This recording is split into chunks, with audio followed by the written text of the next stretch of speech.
आज हर एक मनुष्य की कोई ना कोई इच्छा होती है। मन जो है विचारों और इच्छाओं का समूह है।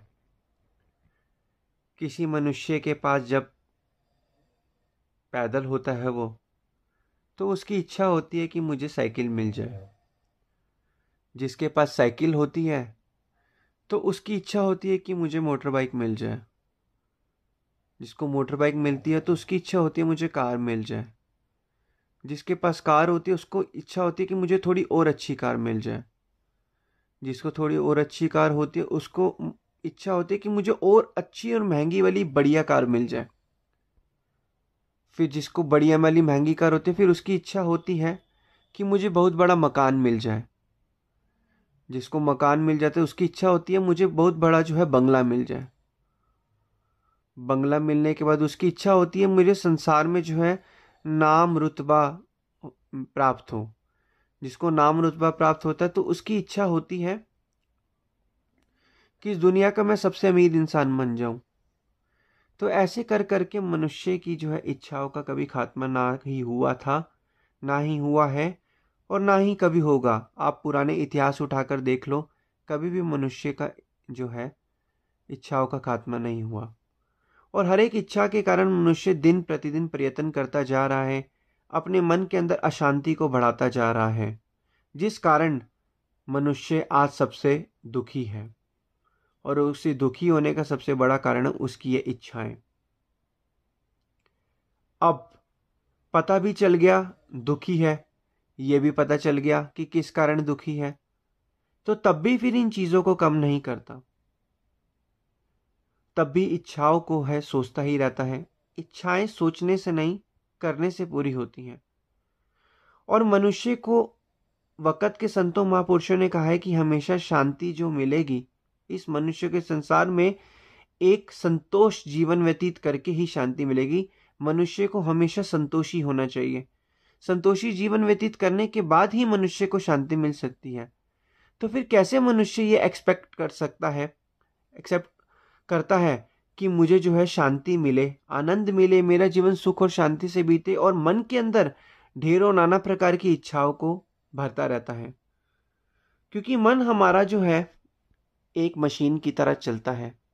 इस मशीन के अंदर आप जोन सा तेल डालोगे, ये मशीन उसी तरीके से चलेगी। अब तेल क्या होता है? तेल हमारे तेल रूपी जो विचार है, जो विचार हमारे मन के अंदर डलेंगे उसी हिसाब से हमारा मन जो है वो कार्य करता है। वक़्त के संतों महापुरुष यही फरमाते हैं कि चाह गई चिंता मिटी, मनवा बेपरवाह, जिसको कछु न चाहिए सो ही शहंशाह। कि चाह भी गई, चिंता भी मिट गई, मनवा भी बेपरवाह हो गया।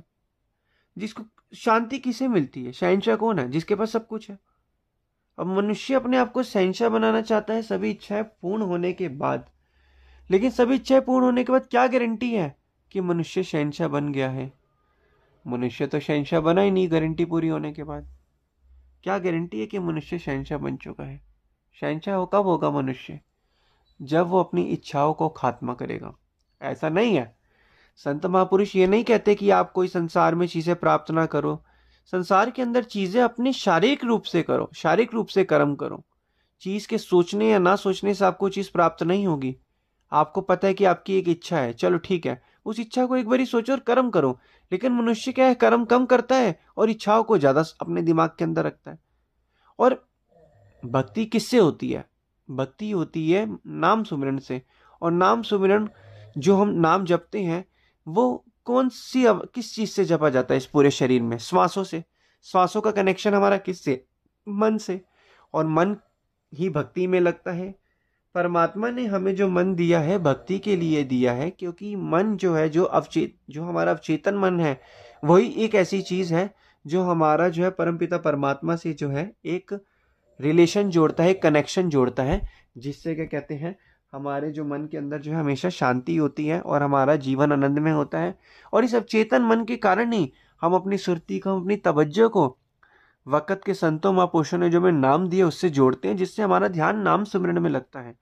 और मनुष्य इसी अंदर जो एक सात्विक चीज, एक शुद्ध चीज है, इसके अंदर ही मनुष्य जो है अपनी अंदर की शांति को भंग करता जा रहा है, अपनी इच्छाओं के कारण जो है हमेशा परेशान होता जा रहा है। और मनुष्य के इच्छाओं के परेशानी का कारण ही यही है कि मन के अंदर की इच्छाएं होना, मन के अंदर की इच्छाओं के कारण ही मनुष्य आज अशांत और परेशान है। लेकिन मनुष्य को यह चीज आज तक किसी ने बताई नहीं है, ना उसके दोस्तों ने, ना परिवारों ने, ना दोस्तों यारों ने, ना साथी संबंधियों ने। लेकिन मनुष्य को ये सीख कब मिली कि इच्छाओं के कारण ही वो दुखी है? वक़्त के संतों महापुरुषों की चरण शरण में आकर उसे ज्ञान मिला। सत्संग रूपी गंगा में गोता लगाने के बाद उसे पता चला कि मैं तो इतनी इच्छाएं कर रहा हूँ। इच्छा तो चलो ठीक है, कर्म तो करने से हमें पैसा मिलेगा, धन मिलेगा, हमारी इच्छा भी पूरी होगी। लेकिन मनुष्य को एक संतोषी जीवन व्यतीत करना चाहिए। जितना हमें मिल गया ठीक है, आगे बढ़ो, बढ़ना भी चाहिए और मना नहीं, और बढ़ते भी रहो, लेकिन अपने मन को हमेशा संतुलित अवस्था में रखो। अब थोड़ा सा कहते हैं कि हम जब कर्म करते हैं तो हमारा मन भी उधर अट्रैक्ट होता है। अब हम चीजों को प्राप्त करने के बारे में कर्म करेंगे तो उसकी तरफ मन जाएगा, लेकिन इतना भी हमें मन को जाने नहीं देना कि जितना जो हमारा मन हमेशा के लिए वहां फंस जाए। लेकिन वक़्त के संत महापुरुष जो हैं हमें ये बताते हैं, हमें दिखलाते हैं कि ये मनुष्य पहले भी तो चिंता करता था और चीज़ों को सोचता था, आज भी जो चिंता कर रहा है, चीज़ों को सोच रहा है, कल भी तो, इसमें कोई शक नहीं है, ऑब्वियसली कल भी तो चिंताएं करेगा और कल भी चीज़ों को सोचता रहेगा और सोचते सोचते तू परेशान होता रहेगा। लेकिन संत महापुरुष हमें यही फरमाते हैं कि क्यों तू सोचता है रात दिन, क्यों ना सोचे मोहे, मुझ असोच की सोच से सोचना व्यापे कोय। कि तू रात दिन मनुष्य क्या सोचता रहता है, क्या चीज है जो तुझे हमेशा परेशान करती है? क्यों नहीं तो अपने हर एक दिन को एक आनंद और सुख और शांति से व्यतीत कर रहा है, हमेशा अपने वर्तमान को जो है इस अवस्था से जी रहा है कि मैं ये भी पालूं वो भी पालूं, और उसको पाने के बाद जो है मैं तब खुश रहूंगा। अपने मन को हमेशा वर्तमान अवस्था, फ्यूचर की अवस्था में डाल रहा है कि जब मुझे ये मिल जाएगा तब मैं शांति से आनंद व्यतीत करूंगा। अरे मनुष्य, आज जो तुझे मिला है ये भी तो तूने पिछले भूतकाल में सोचा था कि जब ये मिल जाए तब मैं शांति से जीवन व्यतीत करूंगा। आज वो तुझे चीज कहीं ना कहीं मिल चुकी है, लेकिन क्या तू अब भी शांति से जीवन व्यतीत कर रहा है? लेकिन महापुरुष यही फरमाते हैं कि जवाब सुनने को मिलेगा ना, नहीं। क्यों?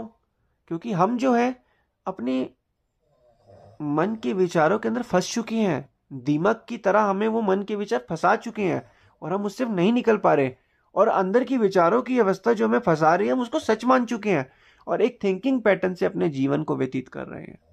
लेकिन संतों महापुरुषों के शरण में आकर मनुष्य की ये जो अज्ञानता का पर्दा है ये खत्म हो जाता है। इसलिए अब हमें क्या करना है, जितना हो सके हमें भजन बंदगी करनी है, ताकि हमारी मन है, जो हमारी तवज्जो, जो हमारा ध्यान है, वो संसार से हटके भक्ति में लगे।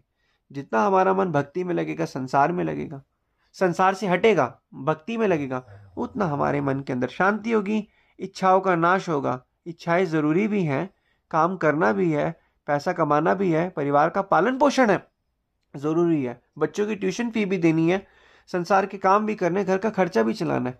लेकिन इच्छाएं, एक बारी सोचो कि हमने ये काम को करना है, उसके बाद लक्ष्य को फोकस करके उस पर काम करो, ना कि उसकी इच्छा को दिमाग में लाओ। जो चीज आपको चाहिए उस चीज की इच्छा रखो। सब कुछ प्राप्त करने के बाद बेफालतू की इच्छाएं रखना, वो आपके मन को शांति देती है। और ऐसा भी नहीं है, आप सारी इच्छाओं को, अगर एक दूसरा तरीका देखा जाए, आप अपनी चीजों की, अपनी जो आपको जरूरी चीजें हैं उसकी इच्छाओं को भी पूर्ण कर सकते हो, लेकिन मन के अंदर आप भक्ति भी साथ साथ कर सकते हो। यही तो तरीका महापुरुष बतलाते हैं कि मन के अंदर तुम भक्ति का बस ध्यान रखो। जब ये चीज करोगे तो तुम्हारे मन के अंदर शांति आएगी, जीवन आनंद से